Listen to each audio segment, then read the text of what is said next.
ವನಿತೆಯರ ವಿಶ್ವಕಪ್ ಗೆಲುವಿಗೆ ರಾಹುಲ್ ಗಾಂಧಿ ಕೂಡ ಅಭಿನಂದನೆಯನ್ನ ಸಲ್ಲಿಸಿದ್ದಾರೆ.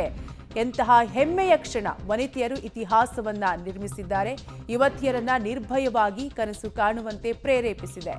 ನೀವು ಕೇವಲ ವಿಶ್ವಕಪ್ ಟ್ರೋಫಿಯನ್ನ ಎತ್ತಲಿಲ್ಲ, ನೀವು ರಾಷ್ಟ್ರದ ಉತ್ಸಾಹವನ್ನ ಎತ್ತಿ ಹಿಡಿದಿದ್ದೀರಾ ಅಂತ ಎಕ್ಸ್ನಲ್ಲಿ ರಾಹುಲ್ ಗಾಂಧಿ ಟೀಂ ಇಂಡಿಯಾಗೆ ಶುಭಾಶಯವನ್ನ ಕೋರಿದ್ದಾರೆ. ವನಿತೆಯರ ವಿಶ್ವಕಪ್ ಗೆಲುವಿಗೆ ರಾಹುಲ್ ಗಾಂಧಿ ಅಭಿನಂದನೆಯನ್ನ ಸಲ್ಲಿಸಿದ್ದು, ಇದು ಎಂತಹ ಹೆಮ್ಮೆಯ ಕ್ಷಣ!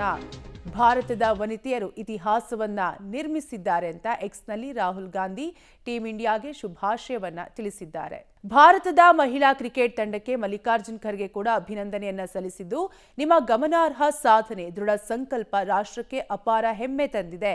ಈ ವಿಜಯೋತ್ಸವವು ಕೇವಲ ಕ್ರೀಡಾ ಮೈಲಿಗಲ್ಲು ಅಲ್ಲ, ಇದು ಲಕ್ಷಾಂತರ ಜನರನ್ನ ಪ್ರೇರೇಪಿಸುವ ಮಹಿಳಾ ಶಕ್ತಿಯಾಗಿದೆ. ಈ ಅದ್ಭುತ ಕ್ಷಣ ಆಚರಿಸಲು ಇಡೀ ರಾಷ್ಟ್ರವು ಒಗ್ಗಟ್ಟಾಗಿ ನಿಂತಿದೆ. ವಿಶ್ವಕಪ್ ಗೆದ್ದಿದ್ದಲ್ಲದೆ ಭಾರತೀಯರ ಹೃದಯವನ್ನು ಗೆದ್ದಿದ್ದೀರಿ ಅಂತ ಮಲ್ಲಿಕಾರ್ಜುನ್ ಖರ್ಗೆ ಕೂಡ ಭಾರತದ ವನಿತೆಯರಿಗೆ ಅಭಿನಂದನೆಯನ್ನ ಸಲ್ಲಿಸಿದ್ದಾರೆ.